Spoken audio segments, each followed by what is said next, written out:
नमस्कार दोस्तों, कैसे हो? अच्छे होंगे। उद्भव क्लासेज नोखा में आपका हार्दिक स्वागत, अभिनंदन। दोस्तों, हमारा जो बिंदु चल रहा था उस बिंदु का नाम संधि था।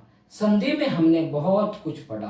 देखो ध्यान से क्या क्या पढ़ा है हमने संधि में। संधि में हमने पढ़ लिया स्वर संधि, और एक हमने पढ़ ली व्यंजन संधि भी, ठीक है। और फिर हमने पढ़ ली विसर्ग संधि को भी। तो दोस्तों ध्यान देना, इतनी संधि पढ़ने के बावजूद भी हमारे पास में कुछ अपवाद है और कुछ क्या है, संधि के विशेष फैक्ट है, उसके बारे में आज अध्ययन करेंगे।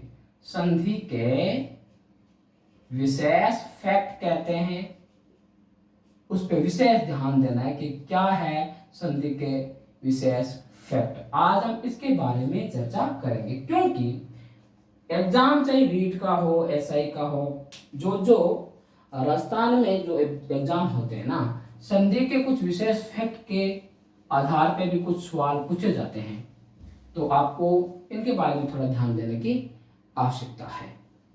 दोस्तों ध्यान देना कि हमारे पास में कुछ ऐसे शब्द है जिनसे संबंधित सवाल हर एग्जाम में पूछा जाता है। उन शब्दों पे थोड़ा गौर करें, कौन कौन से वो शब्द है जो एग्जाम में विशेष तौर से पूछे गए हैं। उन शब्दों पे थोड़ा गौर करें। स्वर और स्वरिणी, ये जो मैंने आपके सामने 5 ही जो शब्द लिखे हैं, उन शब्दों पे थोड़ा ध्यान देना है।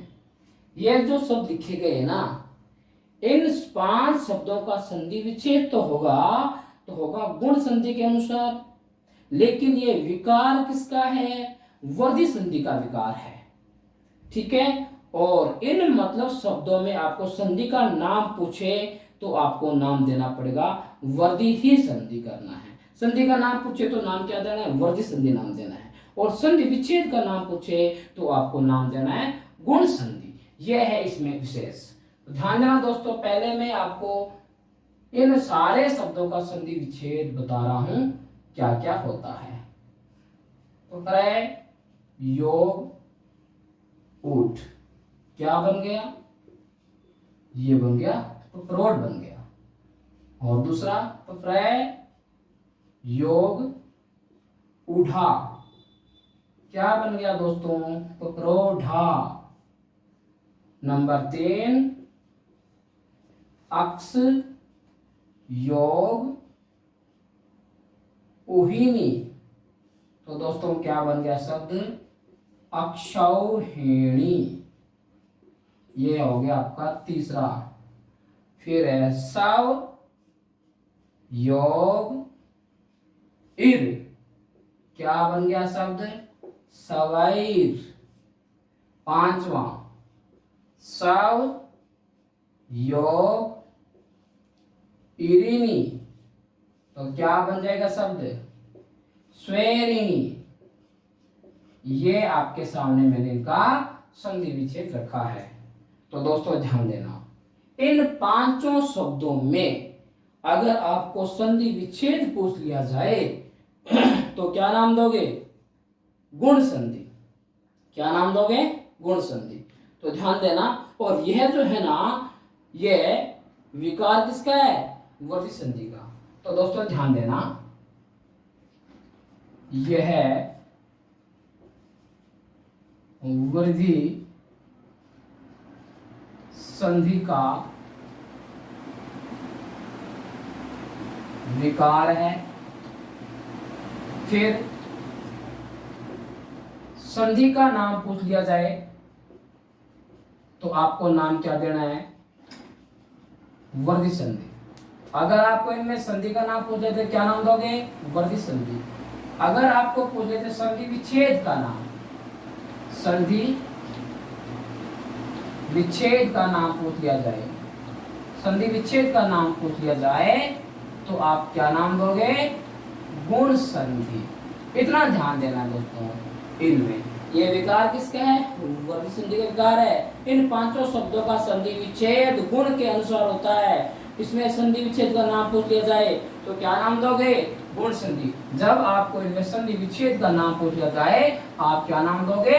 गुण संधि। जब आपको इनमें संधि का नाम पूछ लिया जाए तो क्या नाम दोगे? वृद्धि संधि। और ये विकार किसका है? ये विकार है वृद्धि संधि का। दोस्तों मुझे आशा है कि आपको समझ में आ गया होगा। ठीक है, इसके बाद में आगे अपन चलते हैं और कौन कौन से इनमें शब्द है जो हर बार एग्जाम में पूछ लिए जाते हैं। तो दोस्तों ध्यान देना। हाँ,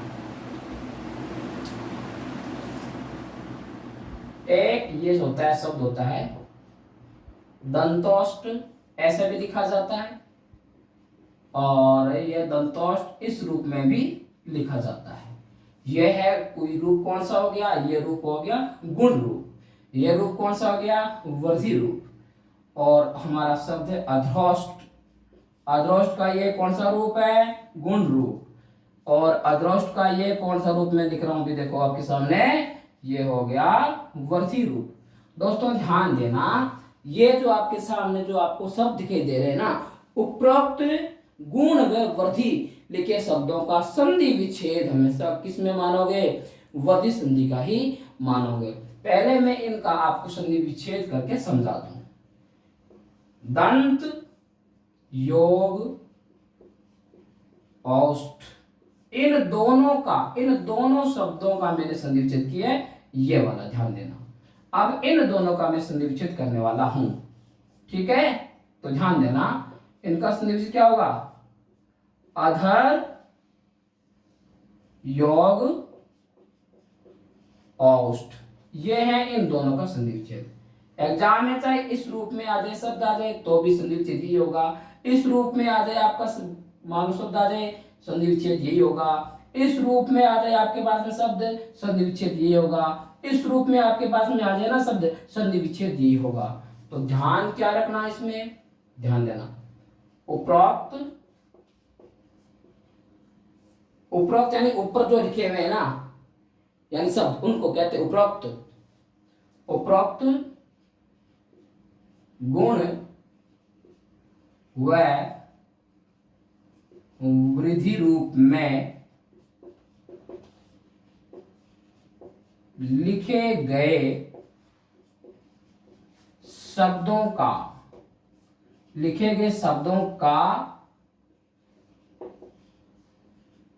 संधि विच्छेद सदैव कौन से रूप का मानोगे? उपरोक्त गुण में वृद्धि लिखे शब्दों का संधि विच्छेद सदैव वृद्धि संधि मानेंगे। सदैव कौन सी संधि माना जाएगा? वृद्धि संधि मानेंगे। ये हमेशा ध्यान देना है, चाहे शब्द आपका आ जाए गुण रूप में, चाहे शब्द आपका आ जाए वृद्धि रूप में, है ना। अगर ये आपके पास में शब्द एग्जाम में आ जाते हैं तो इनका संधि विच्छेद आपके सामने ये रहा, और उपरोक्त गुण व वृद्धि रूप में लिखे गए शब्दों का संधि विच्छेद सदैव क्या मानोगे? वृद्धि संधि ही मान के आओगे। ठीक है, इसके बाद में कुछ मेरे पास में शब्द और भी है, उनका अपन और करते हैं, अध्ययन करते हैं। अब दोस्तों दो मेरे पास में शब्द ऐसे हैं जो हर बार एग्जाम में पूछ लिए जाते हैं, और उन शब्दों का भी आपके सामने में कर देता हूं। थोड़ा फैक्ट लिखे हुए हैं, ध्यान देना है। ग्वाक से एक तो शब्द है, और दूसरा शब्द कौन सा है?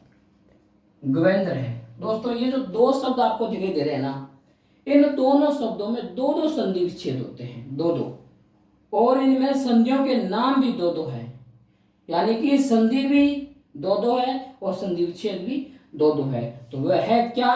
ध्यान देना। पहले इनका करते हैं संधि विच्छेद। गव योग अक्ष, यानी यहां आ रहा है अंतिम पद में ए, उत्तर पद का प्रथम वर्ण ए आ रहा है, ए और ए मिलके आ बन रहा है। तो ये कौन सी संधि का रूप हो गया? इसमें संधि होगी दीर्घ स्वर संधि। ए योग ए मिलके आ बन रहा है ना। अब ध्यान देना, एक इसका और होता है संधि विच्छेद, गो योग अक्षी। मूल रूप में हमारे पास में शब्द क्या है, अक्ष है। मूल रूप में हमारे पास में क्या है, शब्द अक्ष है, लेकिन अक्ष यहां नहीं लिख सकते, यहां अक्षी लिखा जाता है। अक्ष का अक्षी बनता है, यह ध्यान देना। अक्षी यानी आंखों के सामने, ठीक है। तो यह कौन सा रूप हो गया, ओ योग है। तो क्या बन जाएगा, अब यह कौन सी संधि में होता है, ऐसा होता है अयादी संधि में। कौन सा होता है, अयादी संधि में होता है। अब आ जाते हैं इस शब्द पे, गवेंद्र का संधि विच्छेद, गव योग इंद्र, ए योग ई, क्या बनता है, ए बनता है। ऐसा कौन सी संधि में होता है, ऐसा गुण संधि में होता है। ऐसा किस संधि में होता है, ऐसा गुण स्वर संधि में होता है, ठीक है। और देखो ध्यान से, हाँ एक इसका संधि विच्छेद हो रहा है, गो योग इंद्र, ओ प्लस ई, क्या हो रहा है, अब, है ना। तो ऐसा कौन सी संधि में होता है, ऐसा होता है अयादी संधि में। तो दोस्तों ध्यान देना, ये जो दो आपके सामने मैंने ये लिखे थे ना सब, एक तो लिखा था गवाक्ष, दूसरा लिखा था गवेंद्र। इन शब्दों का संधि देखो, इन शब्दों में संधि होती है दो दो। इसमें क्या थी, एक तो थी इसमें दीर्घ संधि, एक थी अयादी संधि। इसमें क्या थी, एक तो थी अपनी कौन सी गुण संधि, और दूसरी अयादी संधि। यानी दो दो संधियां होती है और दो दो संधि विच्छेद होते हैं। प्रत्येक शब्द के दो दो संधि विच्छेद हो रहे हैं, देखो हो रहे हैं ना आपके सामने, और दो दो ही संधियां हो रही है। इसको मैं लैंग्वेज के रूप में भी लिख देता हूं, ठीक है। तो ध्यान देना, नोट लगा के लिख देता हूं, आपकी बहुत ही ना काम की चीज है। उपरोक्त शब्दों में दो दो संधियां व दो दो संधि विच्छेद होते हैं। इन शब्दों को ध्यान से देख लेना दोस्तों, इन शब्दों में दो दो तो संधियां हो रही है और दो दो ही क्या हो रहा है, संधि विच्छेद हो रहा है, ठीक है। अब दोस्तों ध्यान देना, अगला हमारा जो बिंदु है वो क्या होगा, ठीक है। पहले आप इसका स्क्रीनशॉट ले लो, है ना, पहले आप इनका स्क्रीनशॉट ले लो और फिर अपन इसके आगे वाले नियम की चर्चा करेंगे। दोस्तों ध्यान देना, संधि से संबंधित कुछ विशेष फैक्ट है ना, बहुत ही काम के हैं, ये एग्जाम में हर बार पूछ लिए जाते हैं। इसलिए आज आपको संधि के ये जो विशेष जो है ना फैक्ट है ना, ये आपको समझाए जा रहे हैं, ठीक है। अगर ये आपको समझ नहीं आए, अगर ये आपको समझ में नहीं आए तो आपको ना कमेंट बॉक्स में कमेंट लिखना होगा, मैं देख लूंगा आपकी क्या समस्या है, आपकी समस्या का समाधान भी किया जाएगा। दोस्तों अब अपन आते हैं अगले फैक्ट पे, तो ध्यान देना क्या कह रहा है अगला फैक्ट। बहुत अच्छे इसके अंदर फैक्ट है, ध्यान देना, सब कुछ समझ में आएगा। देखो हमारा है अगला फैक्ट है, यदि पदांत का क्या अर्थ होता है, पद के अंत में, पद के अंत में, हाँ ध्यान देना, यदि पदांत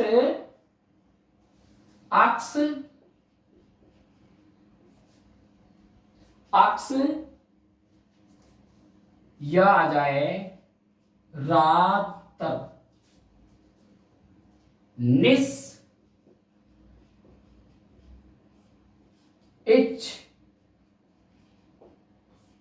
अच, अगर ये शब्द आ जाए कहां, पदांत यानी पद के अंत में, तो क्या करना है दोस्तों,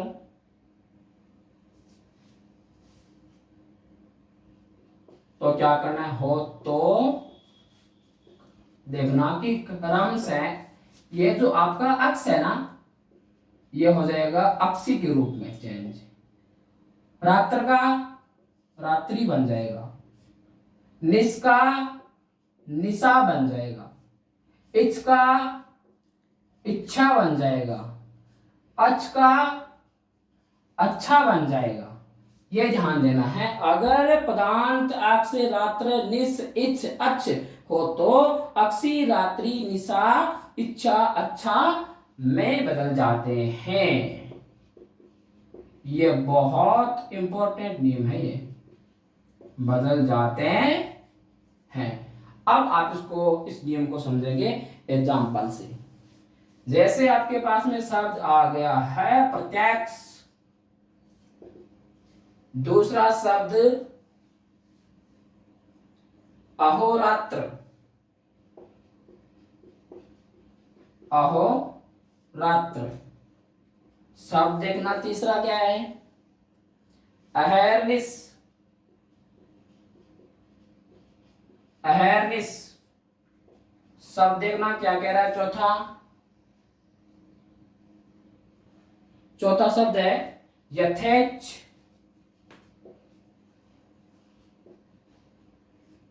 फिर पांचवा शब्द देखना सवच्छ। अब आपको इन शब्दों के पदांत में क्या क्या दिख रहा है, पहले ये देखो, इसमें क्या दिख रहा है, अक्ष दिख रहा है, इसमें क्या दिख रहा है, रात्र, इसमें क्या दिख रहा है, निस, इसमें क्या दिख रहा है, इच, इसमें क्या दिख रहा है, अच। तो इनका विकार क्या हो जाएगा, अक्ष का अक्षी बन जाएगा, और रात्र का रात्रि, निस का निशा, इच का इच्छा, अच का अच्छा।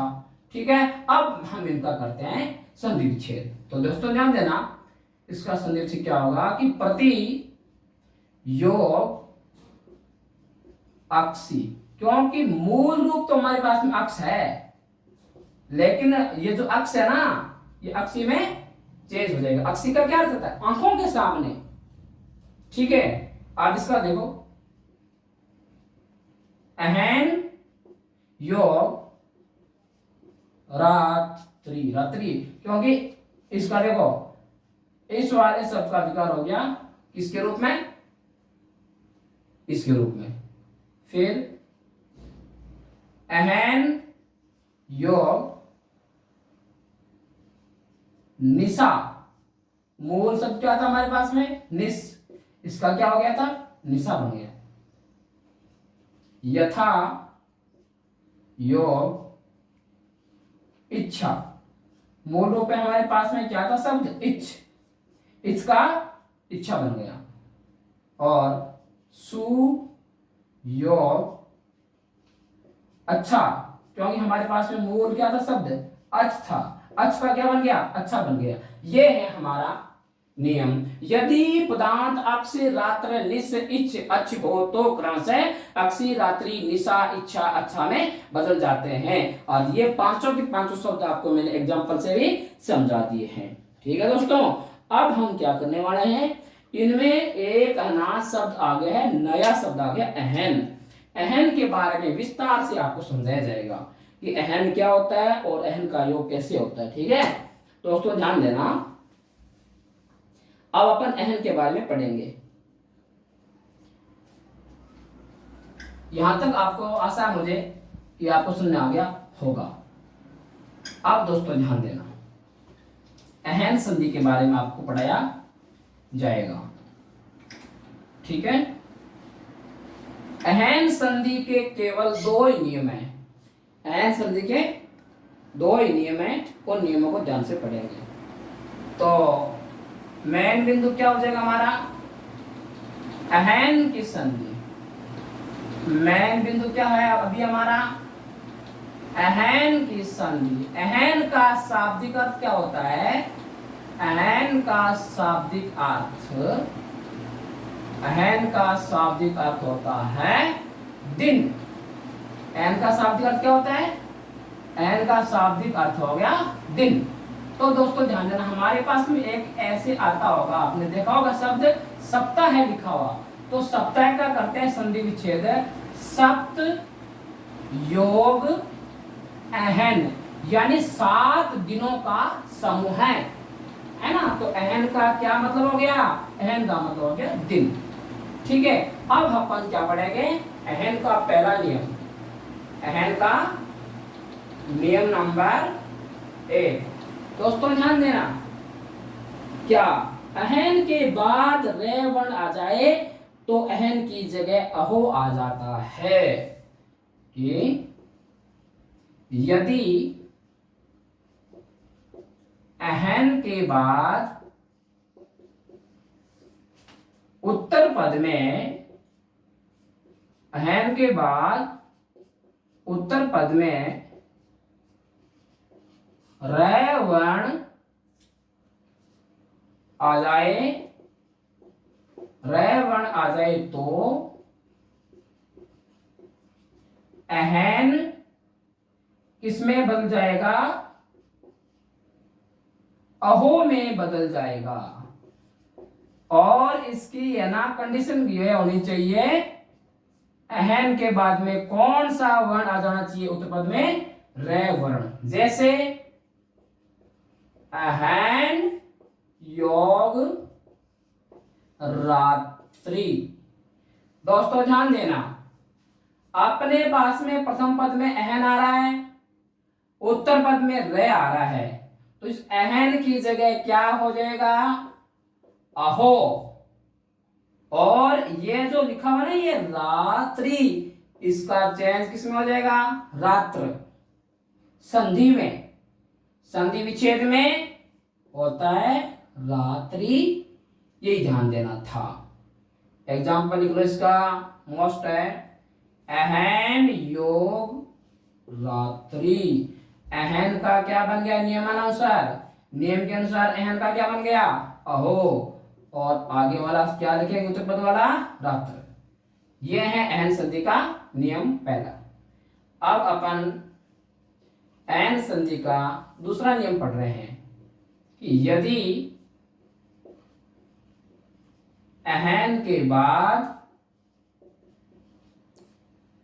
उत्तर पद में, यदि अहन के बाद उत्तर पद में रै के अलावा वर्ण आ जाए, रै के अलावा वर्ण, मूल रूप से है ना वर्णों की संख्या कितनी होती है? 44। उसमें रै के अलावा, तो रै के अलावा फिर रह जाएंगे पीछे, कितने रहेंगे?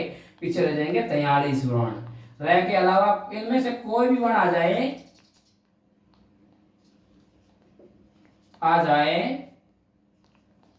तो अहन किस में बदल जाएगा? अहन अहर में बदल जाएगा। अहन किस में बदल जाएगा? अहर में बदल जाएगा। अह और आधा रे, जो ये जो अहन है ना ये अहर में बदल जाएगा। देखो ध्यान से कि अहर अहर में कैसे बदलता है। हमारे पास शब्द आ गया अहन और योग हो रहा है किससे? निशा से। तो ध्यान देना यहाँ पे उत्तर पद में न आ रहा है आपका, है ना, तो रे के अलावा है ना न, तो अहन का क्या हो जाएगा? अहर। अहन का क्या हो जाएगा? अहर। और यहां लिखा है निशा, तो इसका हो जाएगा मूल शब्द निस हो जाएगा। और ये जो आधा रे है ना ये न के ऊपर लग जाएगा, तो हमारे पास में शब्द क्या बन जाएगा? अहर निस। ये एग्जांपल मैं यहां लिख देता हूं, बहुत यदि काम का है। अहन योग निशा, तो शब्द क्या बन गया? अहर निस। निशा का मूल शब्द क्या है? निस है। ये थे आपके अहन संधि के 2 नियम दोस्तों। ठीक है, अब एक इसका एक एग्जांपल और है, इतना मोस्ट एग्जांपल है, अगर ये एग्जाम में आ जाएगा ना तो कोई भी स्टूडेंट ऐसा नहीं है कि इस वाले एग्जाम्पल का सही उत्तर लिखे आए, क्योंकि ऐसा एग्जाम्पल आज तक कभी आया नहीं है और बहुत इंपॉर्टेंट नियम है, एग्जाम्पल है, आपको समझना है कि वो कौन सा एग्जाम्पल है। अगर ये एग्जाम्पल आपके एग्जाम में आ जाए, कौन सा, ध्यान देना, अहन योग अहन, तो इसका क्या संधि बनेगी ये देखना है। अहन के आगे आ रहा है ए वर्ण आ रहा है, रे के अलावा है, तो अहन का क्या हो जाएगा, अहर हो जाएगा। ठीक है, और फिर आगे वाला क्या लिखा है, अहन लिखा है ना, अहन। ध्यान देना, ये जो रे है ना आपका आधार है, ए के साथ में योग करेगा, तो ए है और ये यहाँ पे रे हो जाएगा पूरा। ठीक है, और फिर उत्तर वाला पद है, और इस न का क्या हो जाएगा, इस न का लोप हो जाएगा, न का लोप हो जाएगा। तो दोस्तों ध्यान देना, इसके ना बावजूद ऐसा एग्जाम्पल कोई भी नहीं है इतना इंपॉर्टेंट। अहन योग अहन, तो क्या बन जाएगा शब्द, अहर है, ये ध्यान देना। ठीक है, अब दोस्तों ऐसा है, अहन संधि जो है ना, इनको अपन कौन सी संधि में मानेंगे, अहन संधि को अपन व्यंजन संधि में ही माना जाता है। अहन संधि को किसमें माना जाता है, व्यंजन संधि में माना जाता है। अब दोस्तों हमारे पास में कुछ ऐसे शब्द है जिनका नियमों के मुताबिक क्या है कि संधि और संधि विच्छेद नहीं होता है, क्योंकि उनका क्या है, अपवाद स्वरूप होते हैं। वो देखना कौन कौन से शब्द है, ध्यान देना दोस्तों। शब्द है विश्वामित्र, और शब्द है अपने पास में प्रभु दयाल, और शब्द है हमारे पास में मूसलाधार। ध्यान देना दोस्तों, बहुत इंपॉर्टेंट दिखा रहा हूं शब्द आपको। शब्द हमारे पास में दीनानाथ, ठीक है, और फिर है हमारे पास में शब्द है सारंग, ठीक है, और एक शब्द है हमारा बहुत ही अपना ये फेमस शब्द है, ये ना कौन सा, की पतंजलि, ठीक है, और एक है हमारा शब्द है सुखार्थ। कौन सा है, सुखार्थ। तो दोस्तों ध्यान देना, ये मैंने इतने शब्द इसलिए लिखे हैं, आप इनका संधि विच्छेद ध्यान से करेंगे तो आपको ऐसे लगेगा कि इनका कोई नियम नहीं है, ये अपवाद के स्वरूप आ रहे हैं। जैसे अपन करते हैं विश्वामित्र शब्द का संधि विच्छेद, तो क्या होगा दोस्तों, विश्व योग अमित्र नहीं होगा, क्योंकि ऐसा नहीं है कि ए और ए मिलके आ बन जाएगा। विश्व योग अमित्र होते ही यानी कि पूरा का पूरा अर्थ चेंज हो जाएगा। तो विश्वामित्र शब्द की संधि विच्छेद क्या होता है, विश्व योग मित्र, ठीक है। और अब इसका देखो प्रभु दयाल का, यहाँ पे ऊ की मात्रा आ रही थी, कौन से की, यहां आ रहा था बड़ा ऊ की मात्रा, तो संधि विच्छेद में क्या आ जाएगा, लघु ऊ आ जाएगा, प्रभु दयाल। ध्यान देना दोस्तों, यह फिर अपना एग्जाम्पल कौन सा, तीसरा मूसलाधार। मूसलाधार का संधि विच्छेद देखो, मुसल धार, ये होगा सही। और फिर हमारे पास में फोर्थ नंबर पे आ रहा शब्द है दीनानाथ, यानी कि दीन योग नाथ। अब दोस्तों ध्यान ये देना है, यहां पे था दीन और फिर नाथ, यहां पे था दीन, यहां क्या होगा, दीना, यानी यहां क्या हो रहा है, शब्दों में क्या हो रहा है, शब्दों में हो रहा है आपका दीर्घीकरण। यहां था शब्द था मुसल, यहां पे क्या हो रहा है, मुसला, यहां पे क्या हो गया शब्दों का दीर्घीकरण। यहाँ क्या है, प्रभु उस ऊ की मात्रा क्या छोटी है, और यहाँ पे क्या आ रही है, बड़ी, तो ये क्या हो गया, दीर्घीकरण। और यहाँ है विश्व है और यहाँ विश्वा है ना, यहाँ भी क्या हो रहा है, शब्दों का क्या हो रहा है, दीर्घीकरण, यानी कि छोटी मात्रा किसमें चेंज हो रही है, बड़ी मात्रा में, तो उसको क्या बोला जाता है, दीर्घीकरण, यानी छोटे से बड़ा। जब कोई मात्रा छोटी है और वो हो जाती है बड़ी, उसको क्या कहा जाता है? दीर्घीकरण। और जब मात्रा होती है बड़ी और उसका हो जाता है मात्रा किसमें चेंज होता है? छोटी में, उसको क्या कहा जाता है? ह्रस्वीकरण। उसको क्या कहा जाता है? ह्रस्वीकरण। ध्यान देना, इसमें देखना आप ध्यान से। ये मैंने शब्द लिख दिया सारंग। क्या लिख दिया? सारंग। अब सारंग का संधिविच्छेद देखना आप। सार योग अंग। अब वैसे देखा जाए ना तो ए योग ए आ होना चाहिए, लेकिन यहाँ पे सारंग, ये सारांग नहीं है, ठीक है ना। ए योग ए तो आ होना चाहिए ना दीर्घ वाली संधि के मुताबिक, लेकिन यहाँ पे ए और ए का योग होते ओके ए ही बन रहा है, आ नहीं बन रहा है। तो इसमें क्या हो रहा है? स्वरों का, इसमें स्वरों का हो रहा है ह्रस्वीकरण हो रहा है। ये ध्यान देना, क्योंकि मतलब क्या है कि बड़ी मात्रा से छोटी मात्रा में होना क्या कहलाता है? ह्रस्वीकरण कहलाता है। अब इस वाले शब्द का संधिविच्छेद देख लो। शब्द का संधिविच्छेद हो गया बेटा पतत योग अंजलि।